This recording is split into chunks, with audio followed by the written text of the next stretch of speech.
قبروں سے بھی ایک رشتہ ہوتا ہے، جیسے جاگتے ہوئے لوگوں کا سوتے ہوئے لوگوں سے ایک رشتہ ہوتا ہے، وہ کسی کے ہمیشہ کے لیے سو جانے سے ٹوٹتا نہیں۔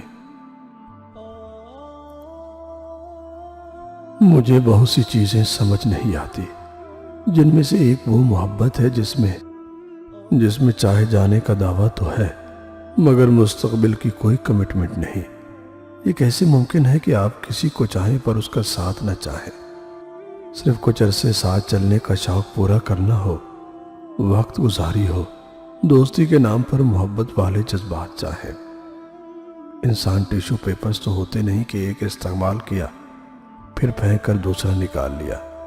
جب آپ کسی انسان کو آپشن بننے کی دعوت دیتے ہیں تو وہ در حقیقت آپ اس کی تذلیل کر رہے ہوتے ہیں۔ جو سلوک جو عمل آپ کو اپنے لیے برداشت نہیں وہ کسی اور کے لیے کیوں؟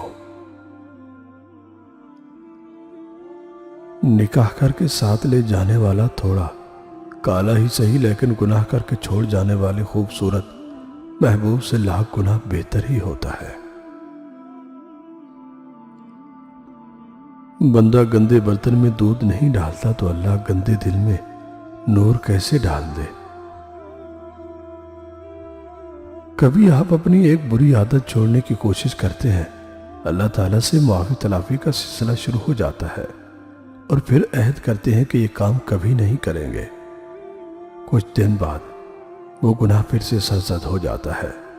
ایک زمانے میں اس پر گلٹ ہوا کرتا تھا، اب بڑھتی عمر کے ساتھ گلٹ بھی کم ہوتا ہے۔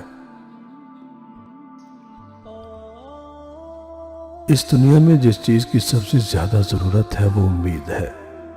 فرشتہ کہہ رہا تھا، ہوا، پانی، خوراک اور سانس سے بھی زیادہ۔ بے یقینی کہ اس دنیا کو مایوسی کے گرداب سے نکلنے کی سخت ضرورت ہے۔ ڈپریشن، مایوسی، نہ تمام خواہشیں، بے قراریاں، تکلیفیں، غم، بیماریاں، یہ سب امید کے ضرورت مند ہے۔ دنیا بھر کے مفکروں، قلم کاروں، اسکالرز کو چاہیے کہ وہ اپنے سب کام چھوڑ چھاڑ صرف امید بانٹنے میں لگ جائے۔ ماؤں کو چاہیے کہ وہ صرف امید بھری لوریاں گائیں، لکھنے والے صرف امید لکھیں۔ دنیا کے ہر رنگ کو امید کے رنگ میں لپیٹ دیا جانا چاہیے۔ اس دنیا کو اور اس دنیا کے ہر انسان کو اس وقت جس چیز کی سب سے زیادہ ضرورت ہے وہ صرف امید ہے۔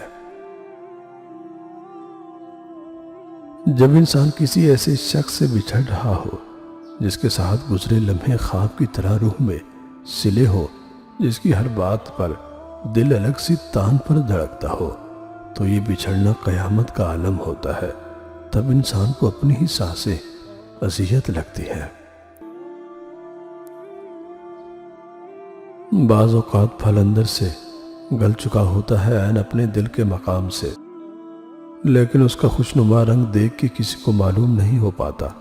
میرا دل بھی کسی پھل کی طرح گل رہا تھا اور میں نہیں جانتی تھی کہ خود کو کاٹے بغیر اس گلے ہوئے حصے کو کیسے باہر نکال پھینکوں۔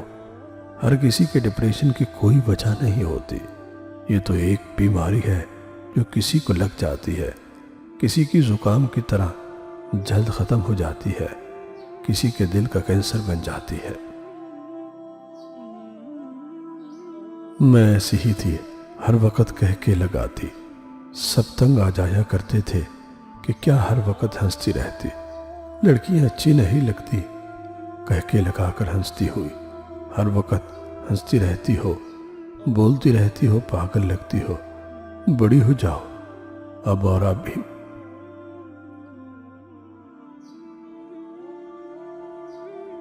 بڑی ہو جاؤ اب اور اب وہی لڑکی ہنستی نہیں ہے، اسے ہنسنا عجیب لگتا ہے۔